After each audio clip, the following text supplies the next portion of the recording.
Dean. Good morning. Who are you and why are you here? My name is Dean DeCosta, and I'm here because you all told me to sit here.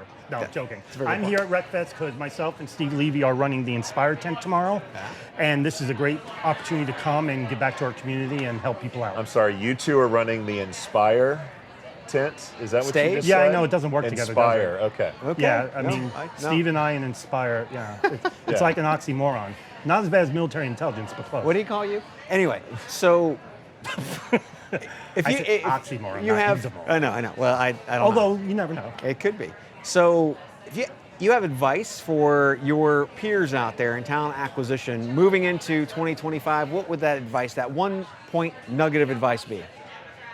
Learn, don't accept norms, break out of the boundaries. Don't just do the simple and easy, because guess what? Everybody's doing the simple and easy. Yeah.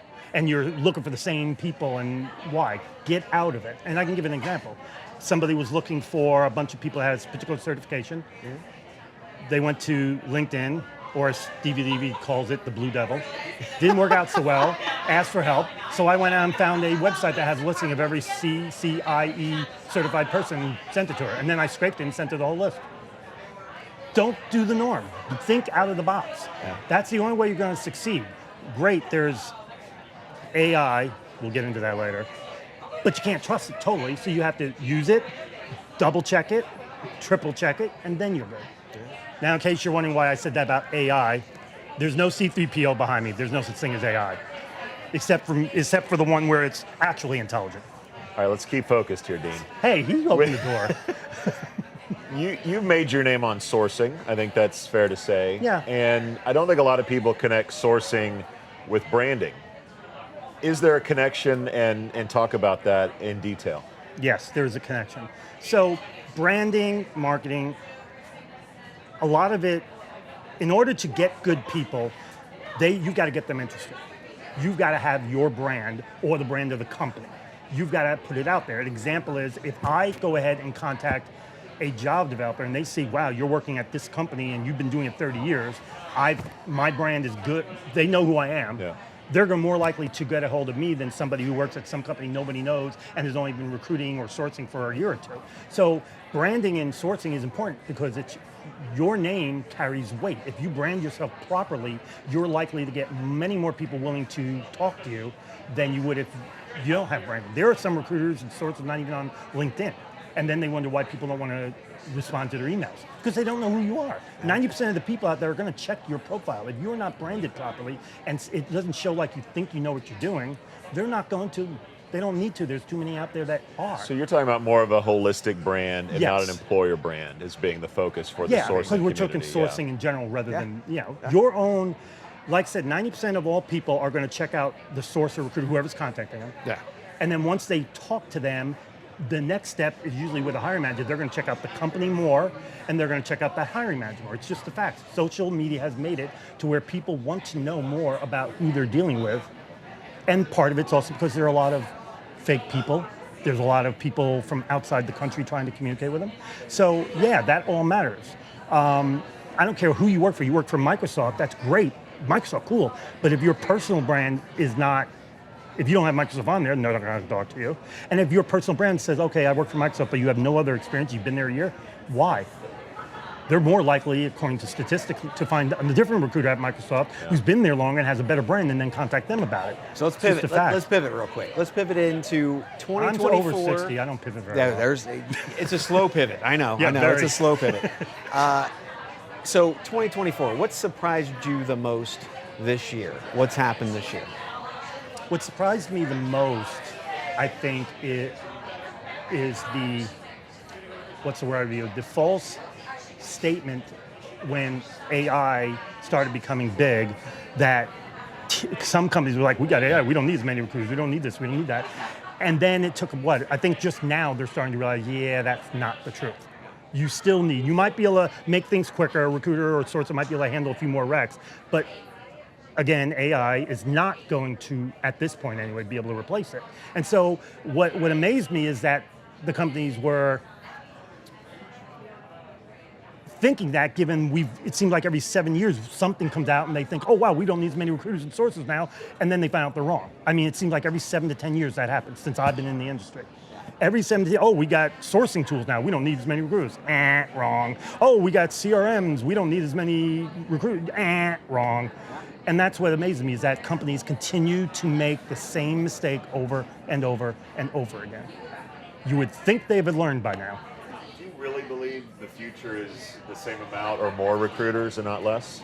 I think what they would do might change some, but I don't see there being those companies that want to be successful aren't going to have a decrease. They can't, and I'm going to tell you exactly the reason why. Statistically speaking, 78% of all candidates, if they get a call or an email and they know it's not a human being, will not respond and will never respond. I don't, and I get calls all the time. And if I say hello and I can tell it's a bot, I hang up. And if I get an email and I can tell it's a bot, I reply back, okay, if you're really interested, try getting me with a human being. So the pushback on that would be, what if you can't tell the difference? And is that where we're going? Well, when we get to that point, I'll let you know, but so far it's not hard. There are actually tools that can tell you if it is or not. You know, people I think forget recruiting and sourcing falls under, good or bad, HR. What's the key word in HR? Human. Yeah. Not robot, not AI, human. If you want me, I want to know you want me, and if you want me, then take 5 minutes out of your life to call me and let me know you want me, not have some robot do the job for you. That was a cheap trick, wasn't it? So What? So cheap trick, yeah. Let's bring up old bands from the 70s Cheap and trick. 80s. I want you to want Yeah. you to want me. Exactly, Yeah. I know that band Yeah. very well. We've talked about the black hole for a long time. Resumes go in and then nothing comes back out. And technology has at least changed the fact that something comes out, a conversation, automated replies, which we've heard for a long time that was favorable to hearing nothing. But what I'm hearing you say is that a robotic or automated response now is worse than maybe the black hole. Or am I reading that wrong? Yes and no. Back then, correct. That was better than nothing. Times have changed, though. There's a specific, back then you could write an email, hey, I work for Microsoft, come work for it. They'd be like, oh yeah, now? No, wait a minute. I don't care if you work for Microsoft. What can you do for me? Well, what you can do for me isn't a robot calling me. That tells me that tells me you don't really care.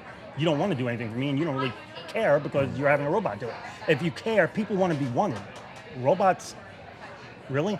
I don't want to be wanted by a robot or an AI or whatever you want to call it. Moving into 2025, what do you think the focus is going to be for you and the industry? Is it going to change? Same place, different time? I think what's going to happen is, as companies, and I'm already starting to see it, realize that based on what they're doing now and the people they have now, they're hitting on the same group of people over and over and over and over and over again.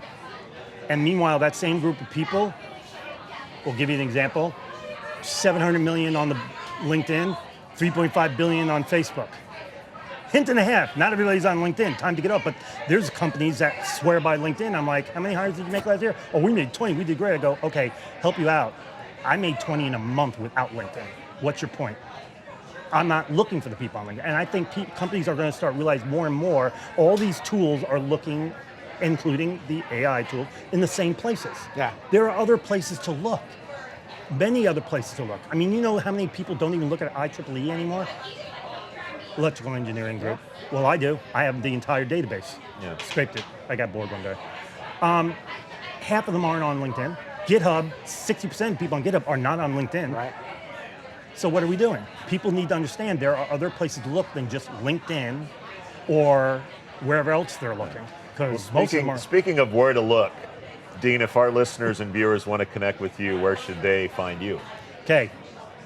If y'all can't find out how to contact me and you're a recruiter, sourcer, marketing, sales, you need a new job. You don't deserve Get off my lawn. Just type in Dean DaCosta, search authority. The first 10 pages are me, and everyone has an email address. And I'm more than willing to take time to talk to anybody, to help anybody about whatever you need. I put about 20 hours a week aside just to try to help people. Dean, thanks for hanging out. Thanks so much. Oh, no Have problem. a fun show. I still want my beer.